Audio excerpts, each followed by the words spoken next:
દરેક નીતિની સામે કાયદાની રીતે ઊભો રહેતો SSK ન્યૂઝ ચેનલ। પાંડેસરા પોલીસે હત્યાના ગુનામાં વોન્ટેડ હત્યારાઓ અને પિસ્તોલ સાથે આરોપીઓને ઝડપી પાડ્યા હતા। પાંડેસરા વિસ્તારમાં આવેલ ભીડભંજન આવાસમાં હત્યાને અંજામ આપનાર હત્યારાઓને પોલીસે ઝડપી પાડ્યા હતા, તો સાથે દેશી હાથ બનાવટની પિસ્તોલ સાથે પણ આરોપીઓને પોલીસે ઝડપી પાડ્યા હતા। તો આ અંગે ડીસીપી ઝોન 4 વિજયસિંહ ગુર્જર દ્વારા વધુ માહિતી આપવામાં આવી હતી।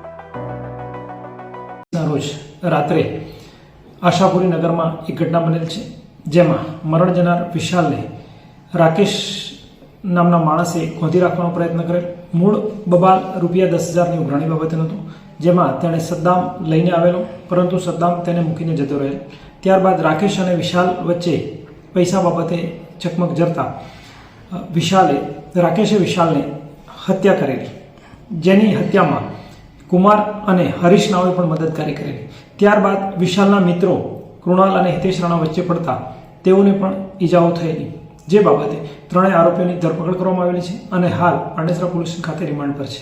કેટલા રૂપિયાની લીધી હતી ને કયા મામલે આ લીધી હતી? જી, બંને રાકેશ અને વિશાલ નાઓ ઘણા સમયથી આર્થિક વ્યવહાર સાથે સંકળાયેલા હતા અને છેલ્લા 6 મહિનામાં જે રૂપિયા 10,000 લીધેલા વિશાલે રાકેશ પાસેથી, જે ચૂકવવા માટે રાકેશ વારંવાર વિશાલને પ્રેશર કરતો હતો અને ગઈ 16 તારીખે જે પ્રેશર અને મગજમારીમાંથી હત્યામાં પરિણમેલ છે। જી સર, દરેક નીતિની સામે કાયદાની રીતે ઊભો રહેતો SSK ન્યૂઝ ચેનલ।